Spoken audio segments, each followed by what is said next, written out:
Happy Wednesday and welcome to what is it? April? Is it Wednesday? Is it April 8th, It's 2020? always, I think it is. yeah. Wednesday, Thursday, Monday. And I'm here with just one. I keep saying one of my favorite people, but I feel like there is another level to this conversation for how long we have known each other. Amazing producer, amazing theater professional, just brilliant mind, Bryan Joseph Lee. Hi, Bryan. Hi, how are you? I'm great. I try my best. Huh? I'm so happy to be here, by the way. I'm so happy to have you here because you come with a very unique perspective. And I think for the folks who are watching, I have tried my best for years to concisely say what you do for a living, but you have so many branches of even like what you do now versus your path in theater, your path through marketing and community outreach. So for those who are watching, give folks kind of like a brief, as brief as you can. What do you do? Yeah, it's a big question. I like to tell people that at the end of the day, I'm a storyteller. Storytelling has really sort of been the through line for everything I've done in my career. It's how I fell in love with theater. I mean, my first play, I got into theater pretty late as a kid, as a senior in high school, because one of my best friends was going to an audition, and I told her that I would wait at the theater building, which to that point, my senior year, I had never even walked in, right? But I told her I would wait, and then lo and behold, as I was sitting in the place where everyone was auditioning, they said, "Does anybody else want to audition?" And I ended up going up for the play, and I got cast, which was serendipity, right? It was a way of, Wow. you have a little bit of a calling in a moment, and I said, "Why not? Let's try something new." Um, but what was so fun about that was, theater is a place for me where I learned accountability. It's where I learned discipline. It's where I learned how to be responsible and reliable, how to depend on other people, how to create collectively, how to build community, and just as easily sort of let that community go, knowing that it will emerge and sustain itself in new ways, right? So Yeah. that's sort of been a beautiful like ebb and flow of my career as it began. But when we met over a decade ago in Washington D.C., Ah. I know, and we were sort of multi hyphenates in our own career. Yeah. I feel like I've done it all. I've worked in museums, symphony orchestras, theater companies, festivals, music venues, art galleries. I popped up performance for jazz artists. Yeah. I've done a lot of like party and event curation for restaurants, and really found a way to sort of get culture on all of its forms, directly to the audiences that are most excited about it. And so, really, like for me, being able to tell that story, being able to say why I'm excited about something, why I fall in love with this book or this food or this cocktail or this play or this artist or this writer, has really been at the heart of my journey. It's just sharing what I love. I love it. And so now, a couple years ago, what is it? I don't want to say how many years, but a couple years ago, even though we met in DC, we now both are residents of New York, and your role kind of changed a little bit with a little bit of a different focus. And what I love is like you took this new step into another hybrid situation. And so for folks who are, because I want to kind of get this to kind of set the perspective of asking the next question, which is the adjustment question. Yeah. How does your role sit right now as you are at the Public Theater? Yeah. So in 2016, after living in Washington, D.C. during the presidential election, I felt a real like passion, a desire to make sure that my work as a storyteller was contributing to the kind of change that I wanted to see in the Yeah. world and in my own community. And you know this about living in DC, we never voted for a governor or like had our representation in Congress. There's just so many ways in which I felt like I wasn't fully maximizing my own civic duty. And so I was looking for an opportunity to dive more into that world, to really work with artists, activists, and organizers who were striving to make change Yeah. at the hyper local level, but also at the national and international level, right? And the opportunity that came my way that I was most excited by was to join the public theater as a creative producer. So it's been a fantastic ride. The Public Theater is the preeminent theater company in New York and, quite honestly, the world, with a real commitment to radical inclusivity, values of democracy, of citizenship, of collective action, and whether it's the work that happens in 6 stages in the Lower East Side, or whether it's in the Delacorte Theater in Central Park, with Free Shakespeare in the Park, all around all 5 boroughs in New York City and around the country, and now the world with national partners. The Public Theater is always showing up, as an advocate of free speech, as an advocate of making sure the community has access to the greatest works of our time, and that art at the end of the day and culture at the end of the day belongs to everyone. So that is like the animating heartbeat of that company, which I love. Which I think is really amazing, because that means right now, not just for the public theater, but for you and your work, you sit at this very interesting precipice in this moment, right? Because this idea, and you put up this really amazing post, and I'm never going to quote it the right way, but there was something about it, which was almost immediately when I asked you to be part of the series, is you talk about this moment where there were so many producers and playwrights, either in the middle of a show or about to launch a show, had gotten right at that perfect moment where they had done that perfect tech audition when they knew they'd broken through, or an actor who was getting ready for an audition the next day, or whatever it was, is one part of it. But because of the unique mission of culture being accessible to everyone, but also this idea of civic engagement and accountability, you were working on a couple of things to even get the community involved, in looking at the census and other things that were happening that were important to the people of New York. Yeah, yeah. So I am the lucky leader of a program called Public Forum, which is the space where we're inspired by the work on our stages in the world at large to have deep conversations about the world around us. So you can think of it as like there's the art on our stages that happens, and then there's everything else from the community programs and the artistic programs that we have to those moments where it's where we have the opportunity to bubble up really interesting dialogues between people. Yeah. And that can look like a lot of different ways. It can be as small as 2 people having a chat after a show, in a post-show conversation, or a speaker series where we have someone who's a scholar or an expert, really give a deeper lens into the work. Or it can be as robust, as broad as 2,000 people in Central Park having a celebration like we did last year for Stonewall 50 in Pride Month, and literally everything in between, right? But what connects all of the work that I do in Public Forum is this idea that conversation, connection, and community is so central to what we do. And actually, in many ways, that's the sort of catalyzing factor that every artist, every playwright that we engage, their work speaks for themselves. Absolutely, they're at the top of their game. And also, like, they are dialoguing with the world at large, and they leave us with questions that we just feel this fire to unpack. And so a lot of the work that I do centers around those kinds of conversations. Like you mentioned, we, as well as a lot of other theater artists, were in the swing of things in the spring, right? And I think what's wild is that this is April 8th. A month ago, we were in a completely different world.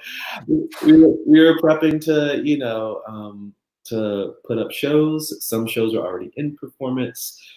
For me and my group, we had just launched our spring slate of artistic programs. And one of those, our Civic Salon series, is really fantastic because it essentially functions like, think of a church, but you take out the religion and you put in a bit of art and civic responsibility. And so we had this model where we were galvanizing community in New York to talk about what it means to be counted in the 2020 census. The census itself is, for everybody who knows right now, every decade we count every person that's living in America. And that complete count helps allocate resources on the local, national, and statewide level. And so whether that's access to education, healthcare, infrastructure, transportation, representation in Congress, there's so many ways in which the census is a really important, critical tool to our civic machinery. But yet there's also so many questions, especially in light of current politics, about what it means to, say, trust the government and give your information voluntarily. What it means if you are, say, an undocumented person living in America, and whether you feel safe in order to participate. Whether you are, trustful of your information being protected. Of course, it is protected by the Constitution. The information is off on the side and can't be accessed, but a lot of people aren't sure, and even the current administration spent a lot of time trying to get a citizenship question on the census this year. They failed, but the fear was that a lot of that damage was done in terms of raising a sense of anxiety and fear around what it means to engage in this moment in our democracy. And it was curious for us, just as a little tangent, we started this whole process about our artistic programs by talking to communities and by asking some folks, especially NGOs and folks who are working in community development in New York City, what's at the root of this apathy and this fear around people wanting to be counted in the census, and what would be a potential antidote. And they really said that the antidote to apathy and fear was storytelling. Again, this idea that once you hear your neighbor talk about why it matters, and once you hear someone that you know and trust talk about this census idea, you're more likely to participate. You're more likely to be calmed. You're more likely to assess sort of like, your own negotiation. And it's great, because it's a way that you're not just sort of like proselytizing or giving information to people, but we really seek to make that as active as possible, so that folks can really hear from their neighbors and band together to talk about their vision for what they want their community to be. And I think it's really interesting because, that's, even past this understanding of knowing someone, right? It is really just truly so rooted in community. What has been the adjustment? Because obviously I know you have not stopped working. So clearly there has been an adjustment. And for you, how have you been able to kind of creatively try to, successfully or not, figure out a way to still push that mission forward? Yeah, I mean, that's a beautiful question, Angélique, and I think that's the $1 million question right now. Yeah. And I personally have more questions than answers. I think we're 3 weeks into this thing, and it's a brave new world. I'll name that. I'm very privileged. I'm very grateful. I'm very humbled and very privileged to work at a company that is really trying to pivot. We have the security and the resources that we haven't had to make any layoffs right now, which is beautiful.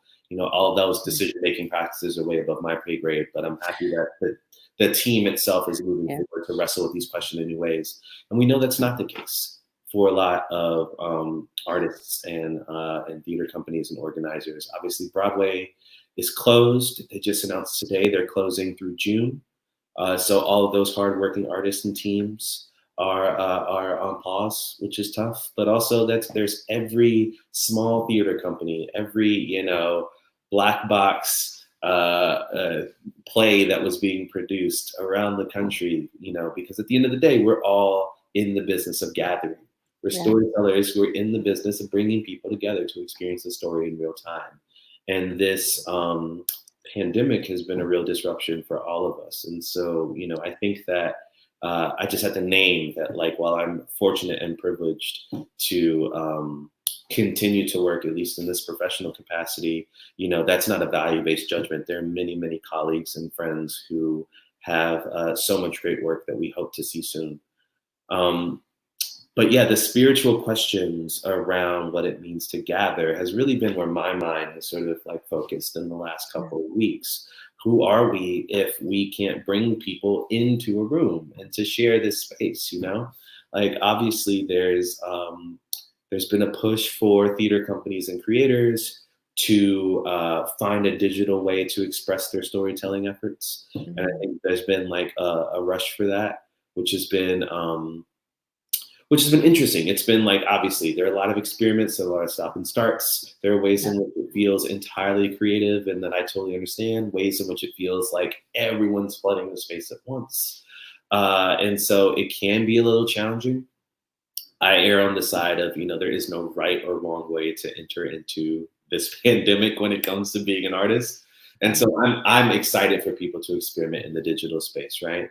But I do think that one of the learnings that I hope we start to meditate on is how it means to gather, what it means to gather thoughtfully, what it means to actually take the intention and the direct relationship building that was a hallmark of all of our work before this moment, and to not lose that, and to not lose that spirit of connection, that spirit of relationship. Because at the end of the day, that's what I'm more interested in right now. That's what I want, and what I find my soul needing is not, necessarily another place for another play's sake. I have a ton of plays behind me, a lot of fun.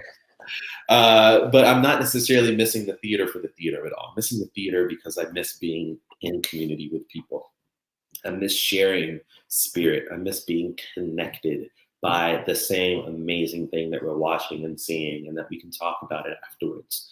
So really, I'm curious to see how we, as this situation rolls on, how we as storytellers and we as theater makers, reimagine and redefine what we mean to our communities and what we mean to our world.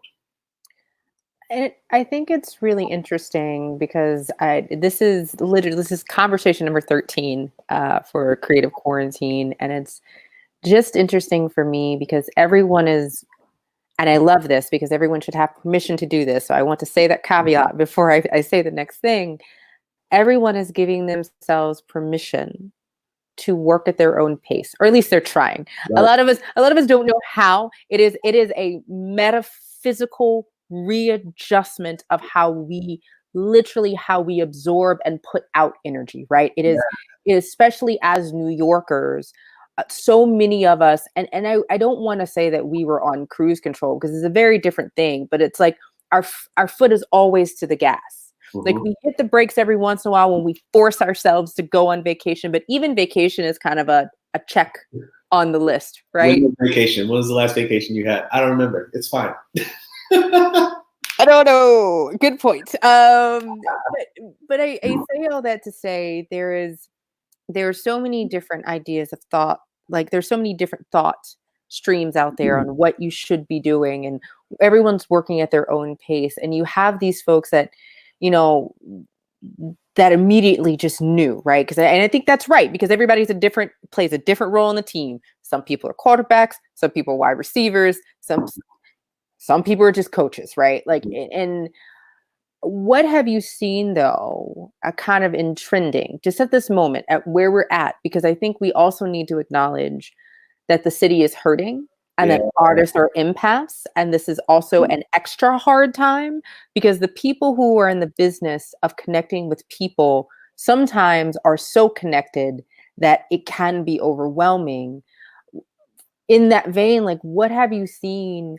Um, if any, are the trends of artists who are trying to connect, who are trying to collaborate, who are trying to fill that void of what is this community, Yeah. particularly for those who are self-isolated alone.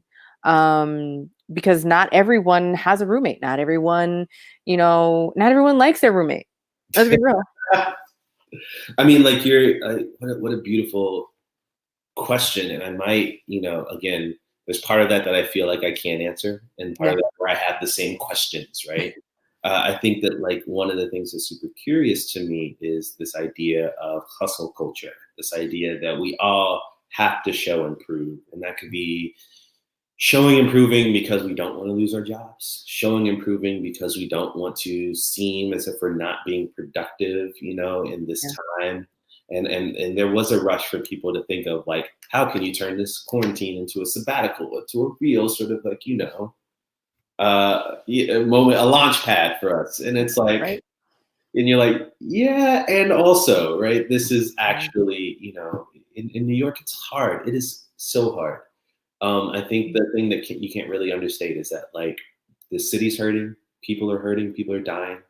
I think the moment that took it, to a real place for me where I shed real tears and still do, is seeing the socioeconomic and racial disparities among who's getting hardest hit by COVID, especially in here in New York.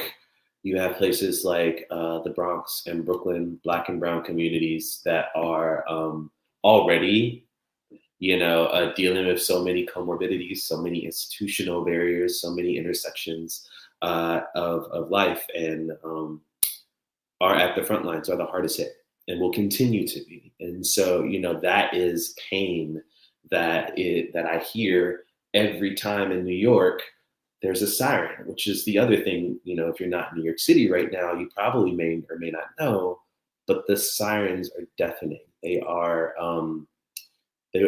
what wakes us up in the morning, and they're what we hear at night. And I have to be honest, like every morning I wake up to the sound of a ambulance on the streets. And so, yeah, to your point, this is a really tough moment. And I don't think that there's any rule that says that we have to perform productivity or we have to perform creation during this time. If anything, I'm saying that we all are exactly where we should be, wherever we are, at whatever place, at whatever time, at whatever moment, where what we feel is valid, right? And for some of us, that looks like carrying the torch. For some of us, that looks like experimenting and asking the questions. And it might even be like producing to feel, or doing and producing to process. That's okay. And also, there are a lot of people who are like, I have a major disruption to my health, my family. Some of us are caregivers. Some of us have a lot of financial uncertainty right now. And it's okay to say pause to that too. Um, because the creative community is a community. And I think the beauty about how we operate is that it's this idea of like a sustained choral note. Like if you have a chorus of 100 people, you can sustain a note infinitely, because at whatever moment someone can drop in, drop out, take a breath, pause, come back in, and the rest of the chorus will have been there to sustain the note. So I think about that a lot when I think about what it means for creatives to continue during this time. And I think it's also very interesting, and I think something that we haven't talked about yet, and I think something that, to your point, and this made me think about it. We met working in a restaurant. We were servers at the same restaurant over a decade ago, because our full-time jobs, the things that we were trying to do, the things that we loved, did not sustain us, and that was in DC. And so the other thing I think a lot of folks aren't acknowledging right now is that with those morbidities, with the racial and gender injustices that are happening, we do have to acknowledge the fact that there are a number of people, and disproportionately Black and Brown, who are still essential employees right now, Yeah. who are still getting on subways from the Bronx and from Brooklyn, who are still going to work every single day, as well as acknowledging the healthcare workers who aren't doctors, the people who are cleaning the hospitals, the RNs, the nurses. Those people, I think there's another perspective in New York. A lot of those people are also part of the creative community. A lot of those people have two different jobs, and they're trained in one thing to keep the lights on, and at night they're doing table reads. Yeah. This is such a broad and expansive idea in New York, this idea of creativity and the importance of being able to have that outlet, whether it is your full-time, you're soon to be full-time, you hope to be full-time, or just the thing that you do to process through. My sister and I were having an interesting conversation about, and this is a tangent, but it is an example. Still Magnolias. So Still Magnolias is a stage play. It It is. is not just a wonderful movie with a armadillo for a cake. And it was written by the little brother of the main character. And it was written by the little brother of the main character so that he could process being angry at his nephew for that being the reason that he lost his sister. And he went through and he wrote this in a way for him to process that it was about his sister's choices, not the fault of his nephew. And I use this as a really interesting example because you never know who is utilizing art and creativity and storytelling to process. They could be anywhere. Lynn Whitfield's dad was a dentist, but he was also a playwright. Like, let's have a conversation. Like, and so I think there is this other conversation in this idea of privilege about the importance of art and the sustainability of art and the fact that, you know, you're right, some people are pushing forward because they have the ability to, and that's how they process and that's what they've got to do, and some people are pushing back to allow themselves to be overwhelmed so they can at some point do the thing they love to do. And I think there is no right way of Yeah. either. What you're saying to me sort of brings up this idea of essential versus non-essential.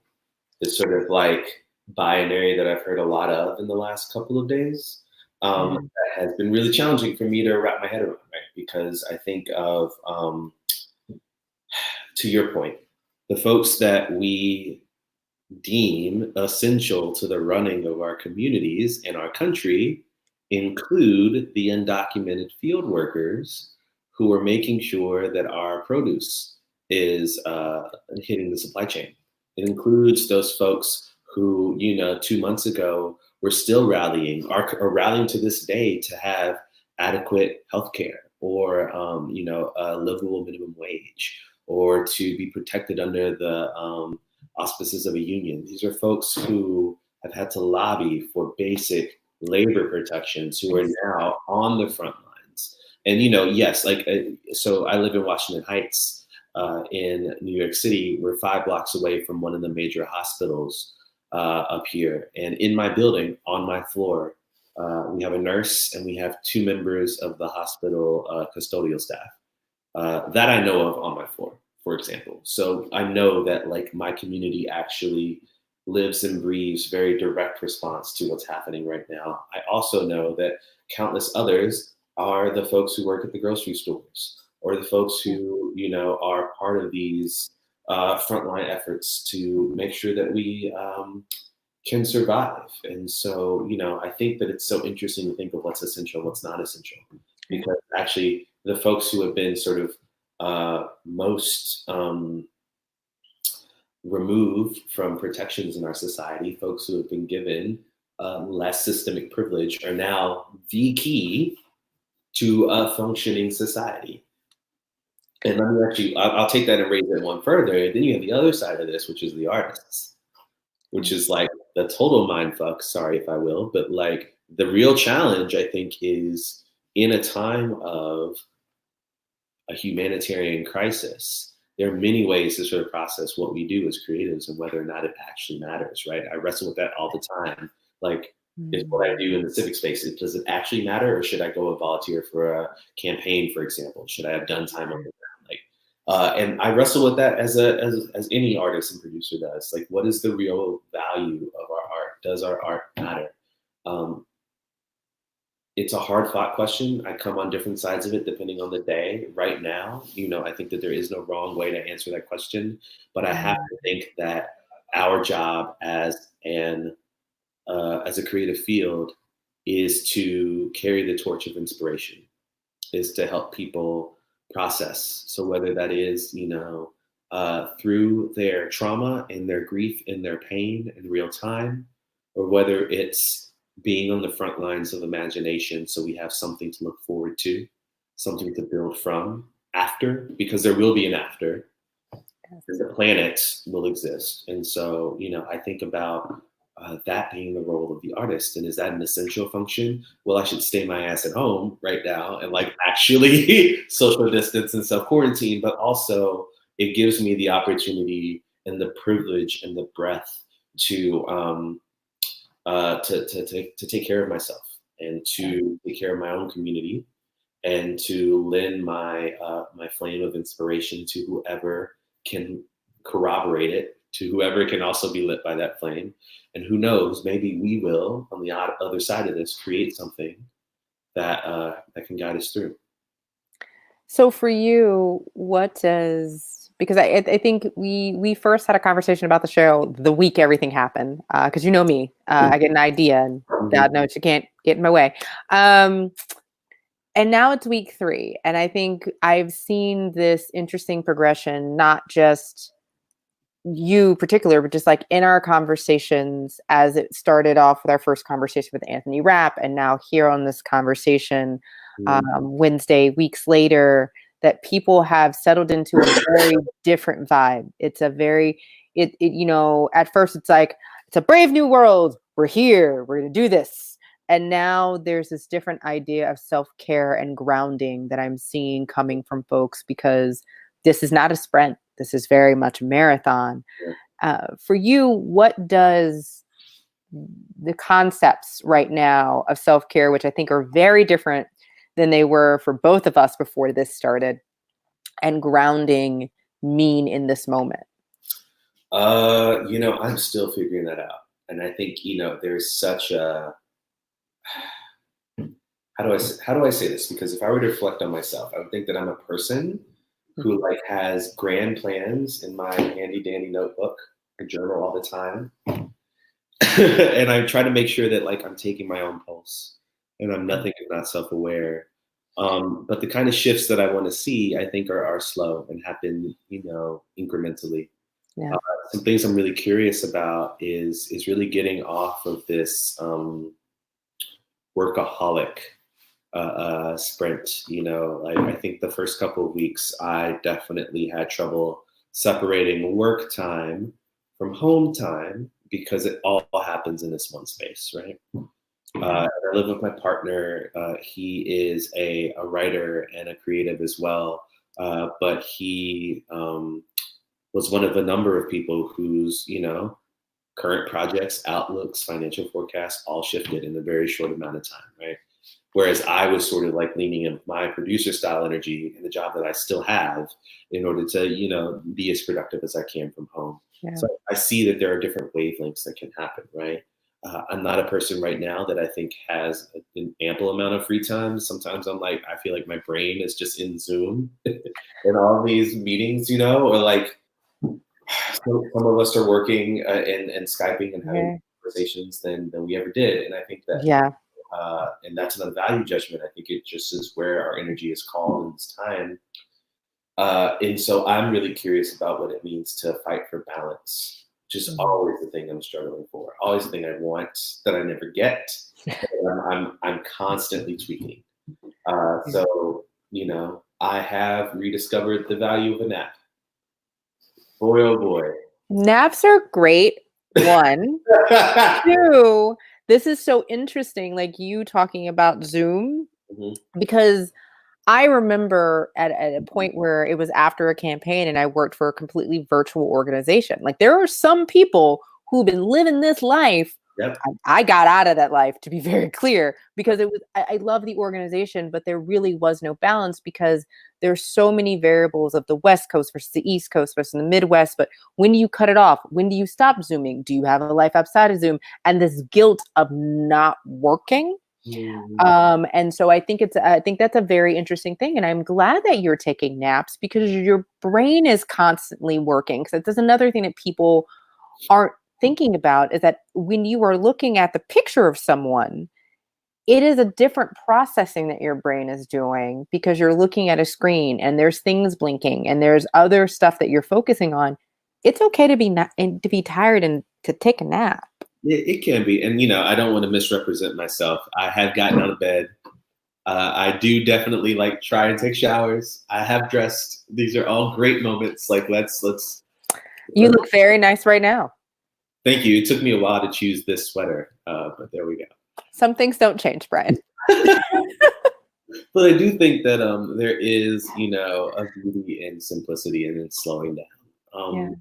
the other side of this question, which I would be remiss if I didn't sort of say, is that part of this idea of power processing in week 3 Mm. is the human psychology of it all, which is I think a lot of us were planning for the worst but hoping for the best, and so there are messages about 2 weeks, 4 weeks, and then this will last 6 weeks, 8 weeks.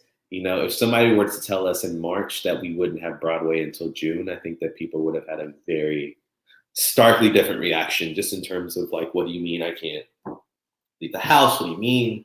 And so, like, I know that like the complexities of social isolation and quarantine are such that like we kind of have to take it day by day. We kind of have to break it down into digestible chunks and then see where it goes, because we don't know if it's going to be worse than our imaginations or if there will be a silver lining. And even, after that silver lining, what happens after. So all that's part of it, but I do think that like I'm taking it day by day. I want to see myself like actually make time for my reading list, which I have right here, never too far. That sounds how thick is that reading list, sir? That sounds formidable. Do you want to see? It's I actually was so here's what's really funny about this conversation is I was like, I hope I get to talk to her about books. I hope Yes. I hope a question comes up like, what are you reading right now? Because then I just like have Can I show you? Please, yes. I want it. People are looking for book recs. Give us. So here are 3 books that I think I'm really excited by. I'm in different amount of like, different stages of reading with each of these. Okay. But I will say that like my boyfriend knows this. I am give me a chapter and a half and I'll put it down for a while and I'll finish the rest of it. So first book that I love. The Art of Gathering, How We Meet and Why It Matters. Fantastic writer named Priya Parker, who is one of the foremost, scholars and intellectuals thinking about why we gather and why it matters. One of the real interesting things about this disruption is that it exposed some weaknesses that we knew were there. Like, we don't actually gather very well. Like, how many meetings should have been an email? How many gatherings or birthday parties or outings were just superfluous in the practice and the ritual of getting people together, but didn't really have a purpose. And so this book has been part of my life for quite some time, because I've been trying to imagine and understand what an effective gathering is and the purpose that it serves for the community that I want to curate.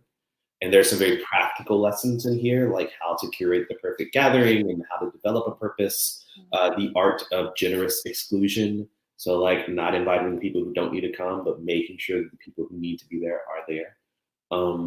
There are a lot of concepts that I think are really valuable, but even when we think about this COVID universe now, again, I think our need for gathering and our need for assembly as human beings maintains. And so I'm very curious about what it looks like to gather creatively in the brave new world, in this new digital space. When I talk about theaters and when I talk to theaters about like what it means to, when I talk about how theaters can really use this time to think about who we are for not gathering, I go back to this book. I think a lot about like what it means for us if we can't physically get together to think about new purposes for our community. And maybe a theater company isn't just a place where you go see a play, but maybe a theater company is where you go to connect with your neighbor. And if so, what does that mean? And how do we program around that? How do we actually build around that? So this is one that I love. Next one, which I am totally a fan of. I don't know if you wrote this book. Do you know Adrienne Marie Brown? Do you know her?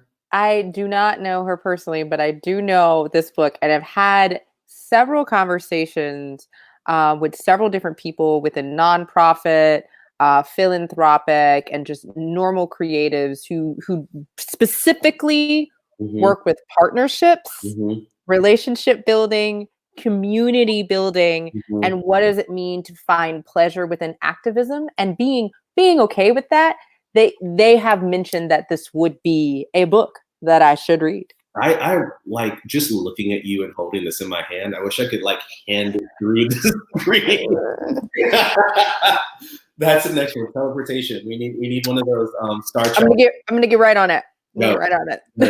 So Aja Marie Brown is a champion. She's a godsend, a organizer and community worker from Detroit, whose first book called Emergent Strategy was really just this beautiful framework for how we can be inspired by nature in the outside world to influence the way that we build community and organize as people. So things like looking at, the way that mushrooms grow as an inspiration for decentralized leadership, which is totally, I read that while I was watching Star Trek Discovery, and the mycelium networks are totally a part of her concept, which is like, nerds. Sorry. But you think about this decentralized shadow network that sends information that you can move through at the speed of light. There is no entry point or exit point. There is just one sort of network that knows everything because information travels continuously. It's that kind of anecdote that is really important if we think about the models of community organizing. So anyway, I suggest you read the first book, Emergent Strategy, but her second book is Pleasure Activism, which is all about, there's this quote from Toni Cade Bambara that says, her job is to make the revolution irresistible. And I think that is such a beautiful way to think about our role as storytellers, is that I got to make it so that the revolution is so sexy. So you don't want to be anywhere else. You don't want to know anything else. You actually are so galvanized by and fighting for that vision of the future that you can't help it, right? That's the beauty of the storyteller. This is all about how the physical plant of our bodies is the site by which so much of our progressive activism can take place. And by taking care of our bodies, we're actually taking care of our communities. So this, I have to say, is probably going to be something I spend a lot of solo time with over this quarantine to really get at the heart of what it feels like. But ways to really understand your personal liberation as a means of political resistance. So totally love that. Last one, which I know you're going to love.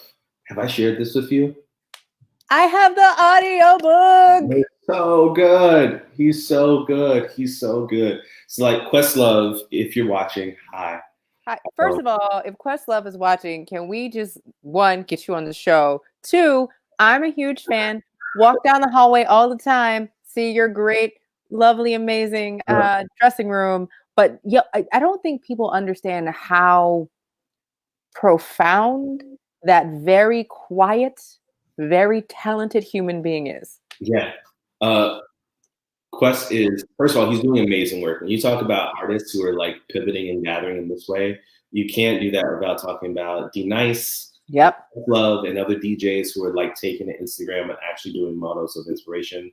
But like when Bill Withers passed a couple of days ago, Questlove did this really fantastic live stream where he put all this Bill Withers stuff together. It's just like spinning it and telling stories. And like Questlove is a storyteller. Questlove is a storyteller. He has like a number of books, which like his autobiography is really fantastic.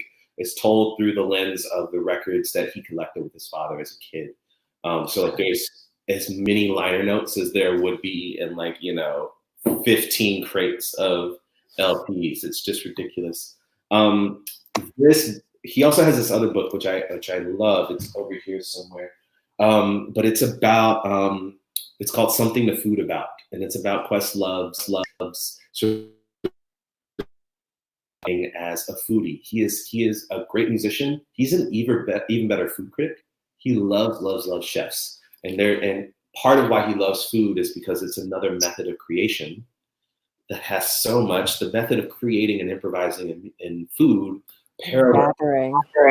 Yeah, the method of creating and improvising in music. And so he actually has this book where he interviewed 10 fantastic chefs from around the world and talked to them about their process of creativity and sort of like drew the lines in an interview format. So like this is the distillation of all that. When you talk about like what it means to be creative, especially learning from one of the most creative guys in the business.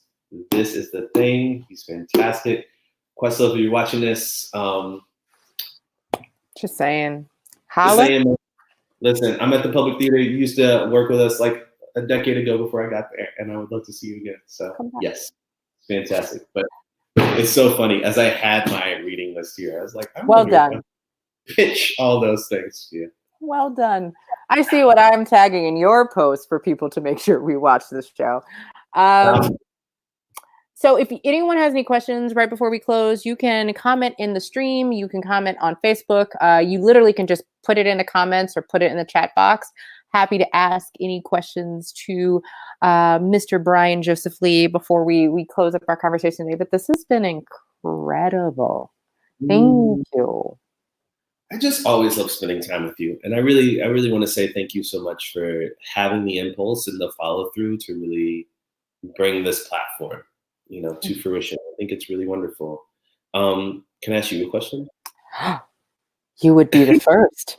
Oh, I'm here. Wait, I'm going to cross my legs in the other direction. Hold on. Yeah. Be the first person to ask you a question. You can't. I really honestly think that you're the first, like, not just like off the hand, but like actually ask me a question. Yes, I'm here for it. Come on. I hate to turn the tables, but this is what I do.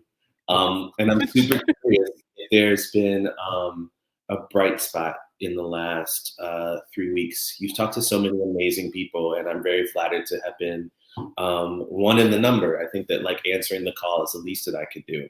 But you've got the virtue to the privilege to talk to all of us. Right. So I'm curious if there's one sort of like thread or through line that people are meditating on, a recurring theme, or something that just pops out to you when you think about all the amazing people that you talk with. I mean, one, I have to give a shout out, and I really do have to say that everyone that I've booked for the show, and man, we are booked all the way until mid-May, right? Like because I was very clear, like if we're going to do Creative Quarantine, that we're being very clear that this is a marathon, and I'm not assuming any of us are going anywhere till June. And so, with this crazy idea to basically book out for 2.5 months, I reached out to everyone personally, and everyone personally, I literally had only one person say, I'm just exhausted. I can't. Like, and it wasn't a no, it was, I'm talked out. I really would love to, but I'm going to watch and I'm going to share. It's just, I don't have the energy. Because everyone understood the key concept of the readjustment and the conversation. I think the through line, though, which I think has been very interesting, and it comes in it's tonally different for everyone, is permission. It's this journey to permission to allow yourself, and whether it has been permission to grieve, it's been permission to slow down, it's been, giving yourself permission not to be perfect, not to have all the answers, giving yourself permission to sit down and take a nap, like giving yourself, Stacey London, giving yourself permission to wear a pair of sweatpants today. Like it has been very, or no pants. Sometimes no pants is where it's at. I'm just saying.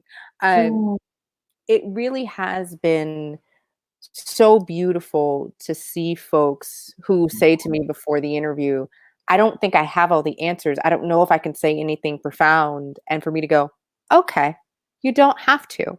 That's the point of the conversation. And then, hearing this journey, both externally and internally, of artists saying, I am giving myself, because sometimes I don't know if any of them have actually said it out loud. Some of them clearly have, but it may have been the first time the artist has said it out loud. I am giving myself permission to be scared, or to not know how to homeschool my kid, or to have to take a sit down because there's nowhere to go. When you talk about some folks from Broadway are used to doing 8 shows a week and only having 1 day off, you have to give yourself permission to sit back from this drive. That is the thing that makes you, right? It is the thing that makes you successful. It is the thing that makes you love the thing. It is it's what keeps you going, is this drive, is this love of creating and in being in community, or getting the applause, or making someone happy, or bringing joy, and understanding it's not going to look the way you want it to look, because we all support self-isolation, social distancing, and we're all trying to slow this thing down to save lives. Yeah. And that is really, for me, that's been, whatever way it's been articulated, and whatever method someone is doing it, or even permission just to, I love, so Sierra Renee, I love it to death. She's like, I'm going to mess up. Some of my stuff is going to look weird. I'm not going to know how to do everything. I don't think I'm going to take it down, because that's me. It's who I am. And that's beautiful. I love it. I mean, that idea of permission is so strong. And like, we have to be okay with not being perfect and with not knowing the answers. But actually, like, that shouldn't be a reason for us to stop creating and to stop exploring. And, even with all this uncertainty and this grief and this trauma that's right there, like, I remember when this started, and it's a sort of, it's the North Star that I keep myself honest to right now, is this question of, how can I take steps now? What steps can I take now that I'll be proud of in 2 months? Or what can I do now that I'll be proud of in 6 months? What can I do now that I'll be proud of in 2 years, right? And this idea that, like, I'm actually responsible to and beholden to a future me and a future self, helps me sort of like gain the wisdom to move beyond just this one moment. That is the Yeah. perfect way.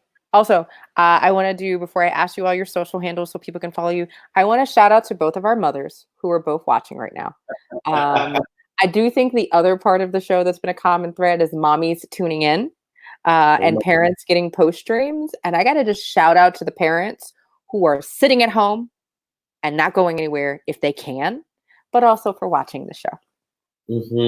My mom and my dad, first of Hey, all, love you, and second of all, love anything that involves my face. And so if it's on social media, they will share it.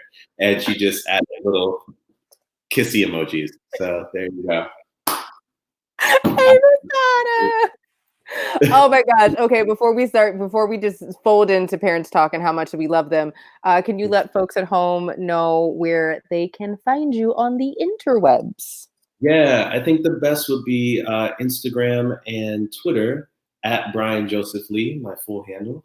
And then I also just suggest, this isn't about me. And so there are a lot of great folks that are doing amazing storytelling work. A couple people that I will shout out, a combination of great theater companies around the country, the Public Theater, Baltimore Center Stage, Long Wharf Theater in Connecticut, St. Louis Rep, all launched this new website called Play at Home. You can go to playathome.org.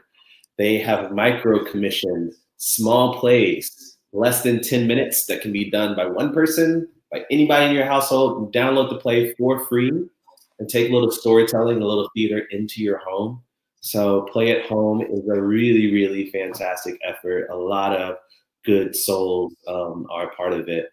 And it's just a really great economic engine for our writers, and a moment of joy for the rest of us. So that is well shout out. And I'll also say, if you're into radio plays, you want theater and storytelling, but you can't gather, there's a place for that. It's called the Parsnip Ship.